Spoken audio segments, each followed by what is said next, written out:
Hello everyone, welcome in art education with Bhavna ji. आज हम लोग पढ़ेंगे कला के तत्व।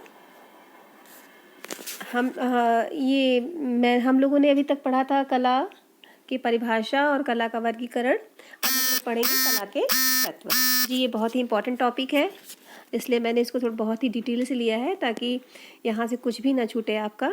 तो आप लोग बहुत ही अच्छे से इसको सुनिएगा, ठीक है जी। कला के कितने तत्व होते हैं?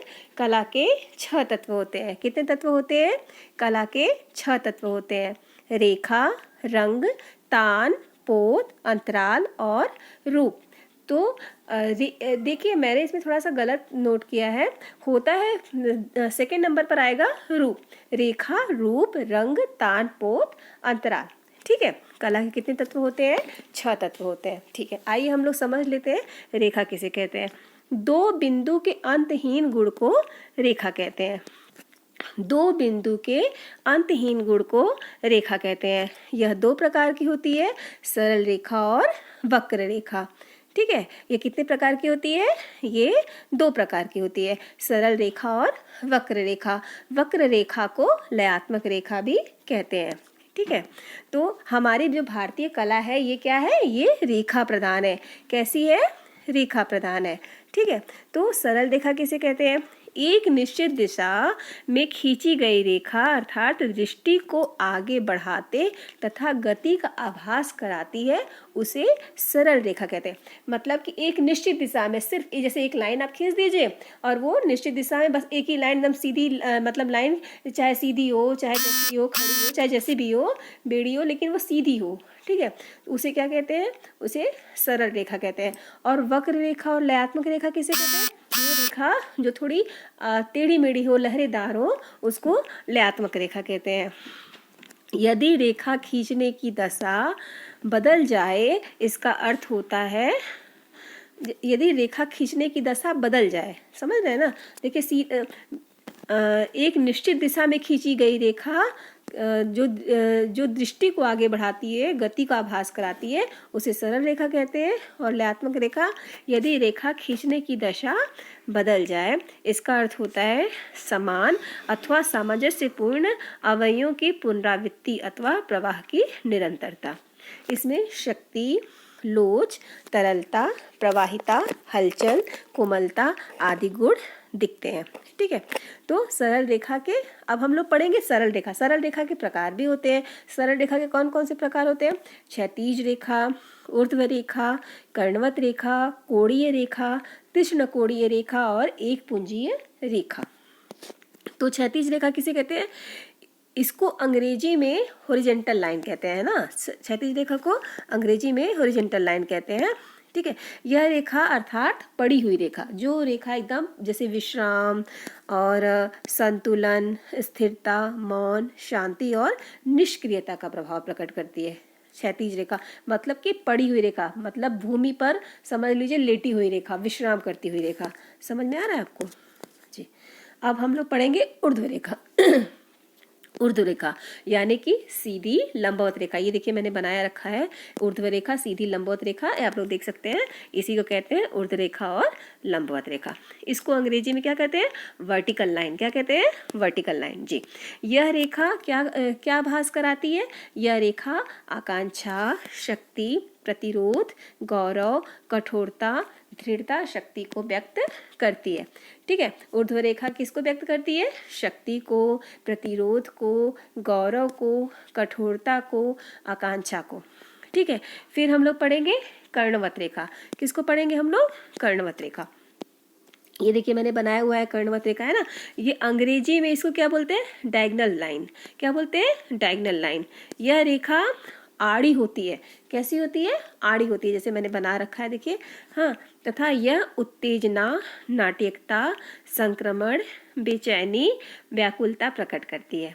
ठीक है, क्या प्रकट करती है? नाट्यकता, संक्रमण, बेचैनी और व्याकुलता को प्रकट करती है।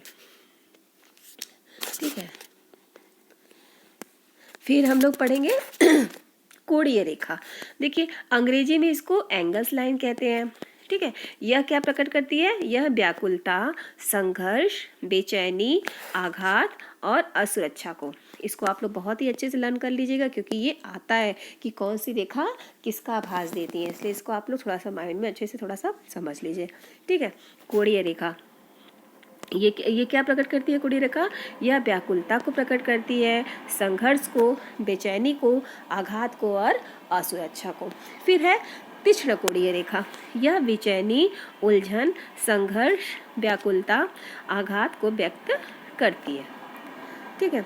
फिर है एक पुंजीय रेखा, एक ही बिंदु के अंकन द्वारा प्रसार फैलाव को एक पुंजीय रेखा कहते हैं, जैसे कि मैंने बना रखा है, आप लोग देख लीजिए।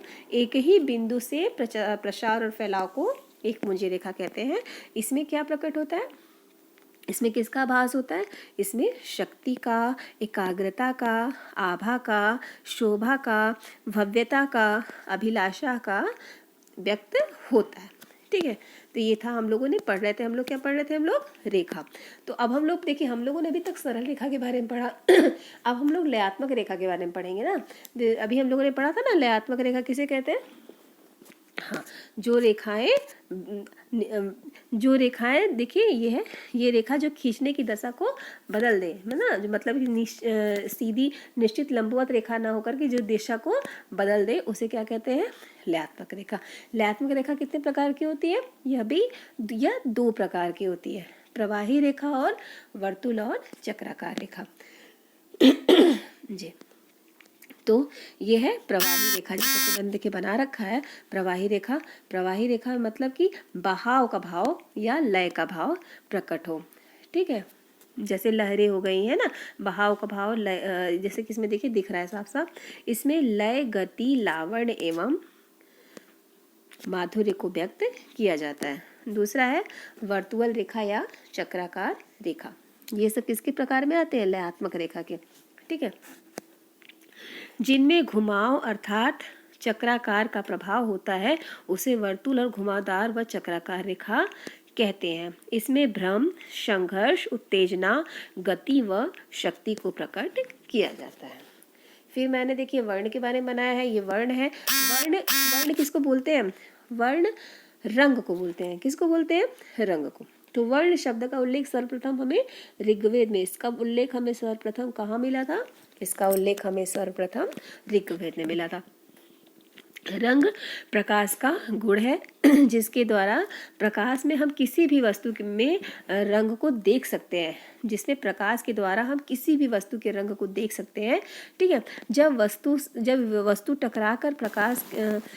किसी वस्तु से टकराकर प्रकाश हमारे आँख की रोटिना पर पहुंचता है ना, हमारी आँख के रोटिना पर पड़ता है, तो रोटिना के पार्श्व में रोड्स और कोन्स एक्टिवेट हो जाते हैं, उनकी ग्रंथियाँ क्या हो जाती हैं? जागृत हो जाती हैं। तो फिर रोड से हमें सफ़ेद और काला दिखाई देता है, और कोन से हमें अन्य सभी रंग दिखाई देते हैं। समझ में आ रहा है? फिर हम लोग पढ़ रहे हैं आइजैक न्यूटन के बारे में। आइजैक न्यूटन ने ना 1676 ईस्वी में कांच के प्रिज्म में सूर्य के प्रकाश की किरणों को के विभिन्न रंगों को देखा। न्यूटन ने देखा 1676 में, अरे भैया ये क्या है? कांच उठाया, इन्होंने देखा, अरे इसमें तो रंग दिख रहा है।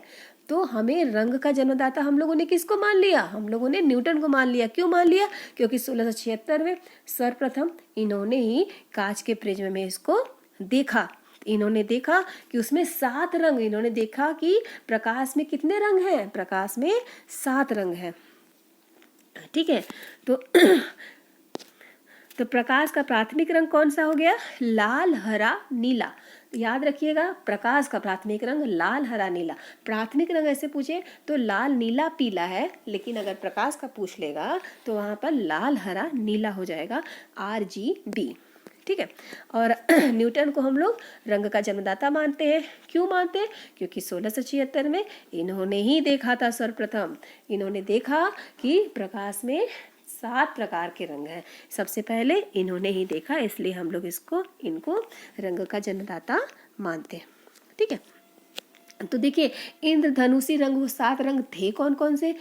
अब भैया आप लोग कहेंगे ऐसे कैसे याद करेंगे मैम? तो आप लोग इसको भी बहुत आराम से याद कर सकते हैं। देखिए मैंने बना डाला है इसको, विबग्योर, VIBGYOR। वी से क्या हो गया?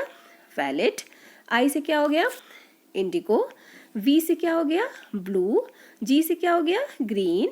वाई से येलो। ओ से ऑरेंज। आर से रेड, है ना। वी से वैलेट, वैलेट यानी बैगनी।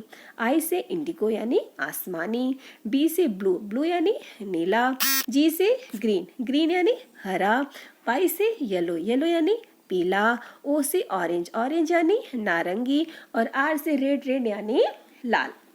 तो ये थे हमारे इंद्रधनुषी रंग जिसे हम लोग देखते हैं। और हमें आसमान में हम लोग छोटे छोटे थे, अरे इंद्रधनुष इंद्रधनुष इंद्रधनुष, हम लोग दौड़ के जाते थे, हम लोग देखते थे।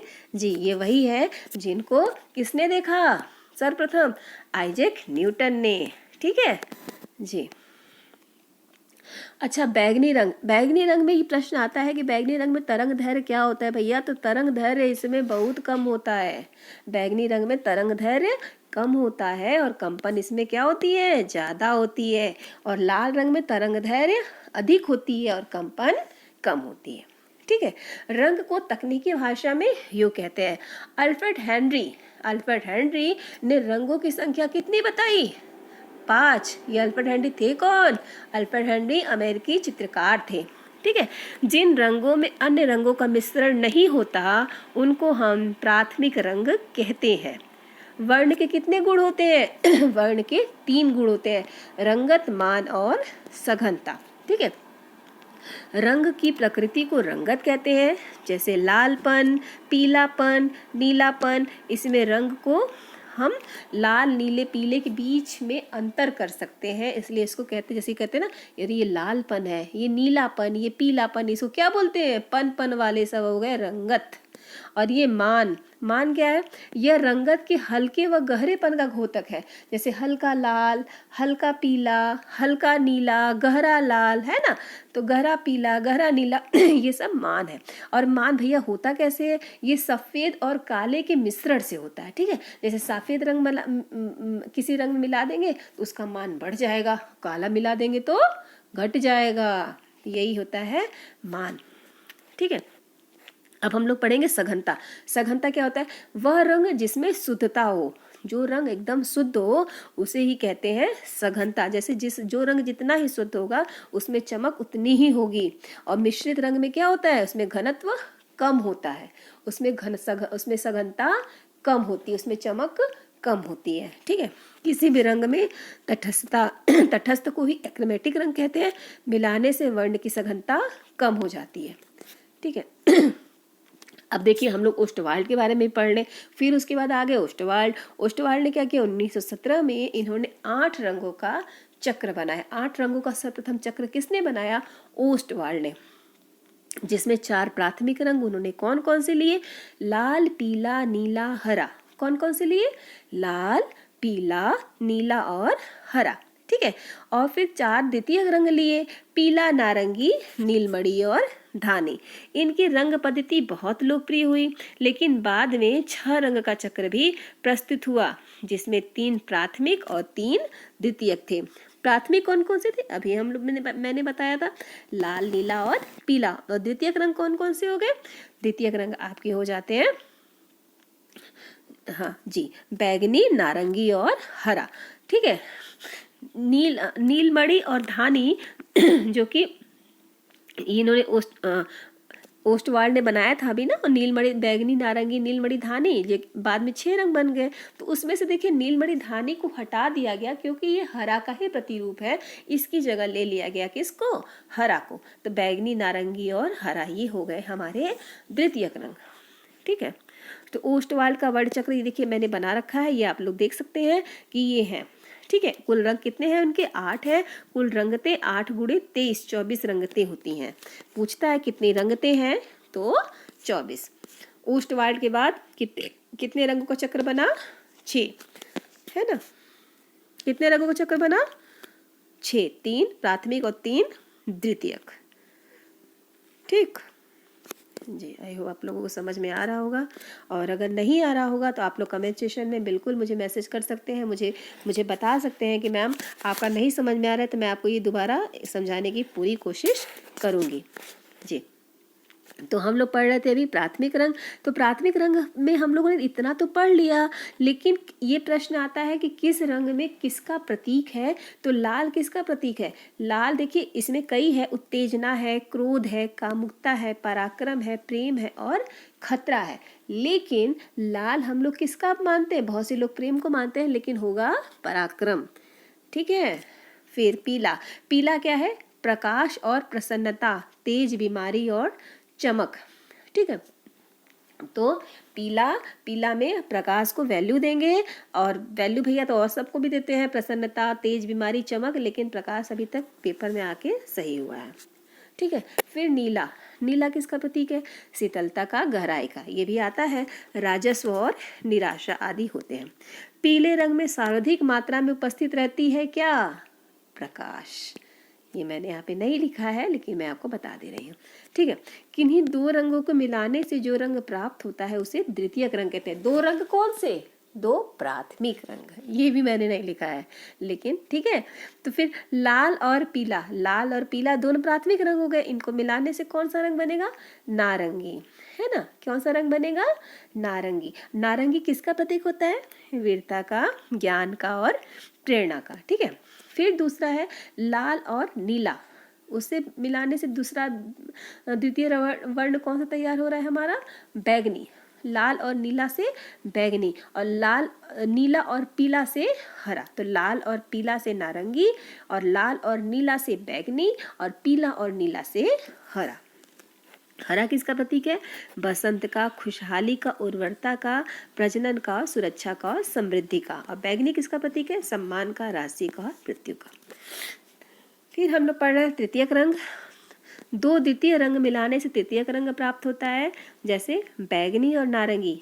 बैगनी और नारंगी दोनों तृतीयक हैं, और इन दोनों को मिलाने से क्या होता है? बनर, रसेट, रसेट, बनर। ठीक है। फिर है बैगनी और हरा। बैगनी और हरा के मिलाने से बनता है ऑलिव। और फिर हरा और नारंगी, हरा और नारंगी, हरा और नारंगी के मिलाने से क्या बनता है? सिट्रन। ठीक है। अच्छा, अब ये हम लोग पढ़ेंगे समीपवर्ती वर्ण किसे कहते हैं।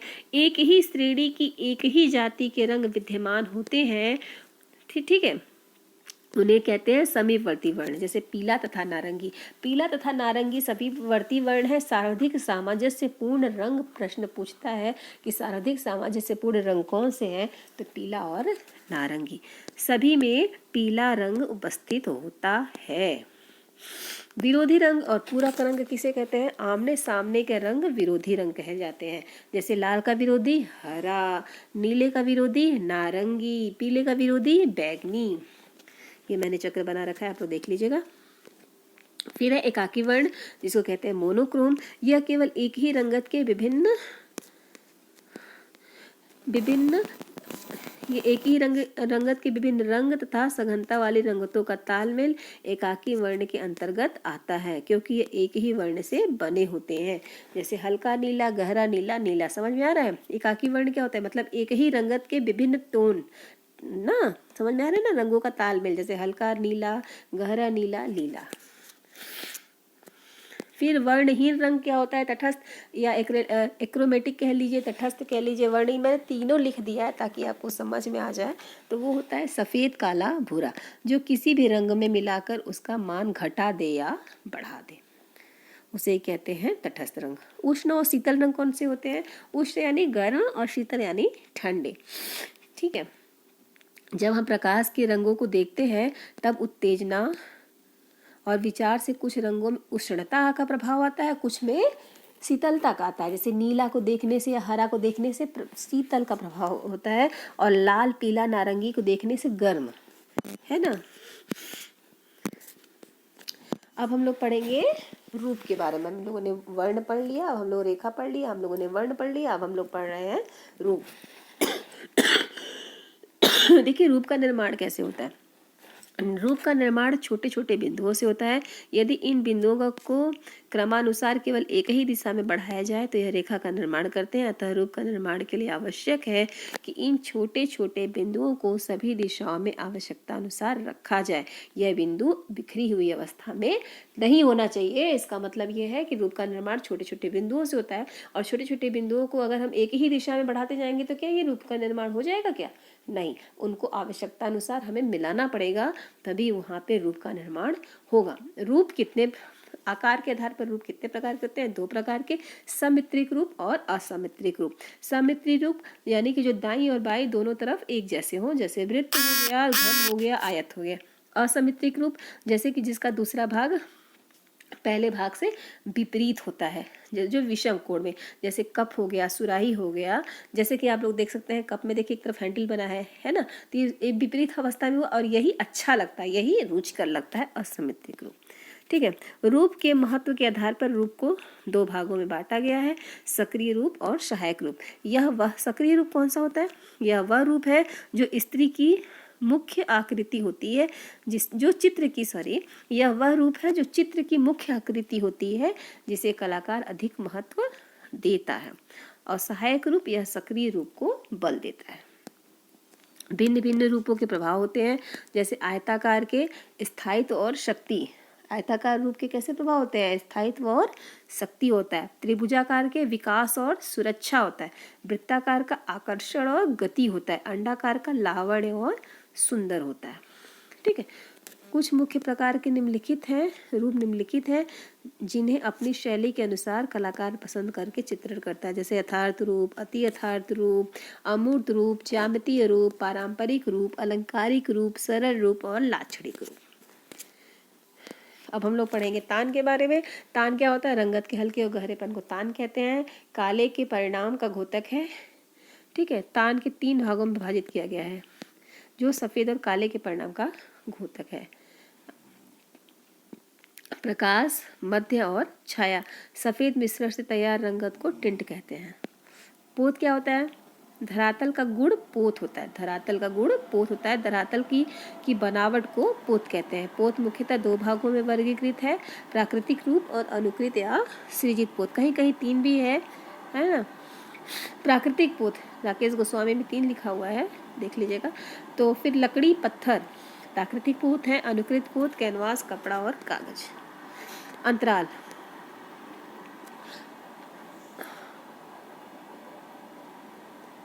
कलाकार का कार्य क्षेत्र अंतराल होता है। अंतराल के अभाव में चित्र रचना संभव नहीं है। चित्रकार द्वारा चित्रभूमि का अंकन करता है, वह स्पष्टतया 2D आयामी होता है।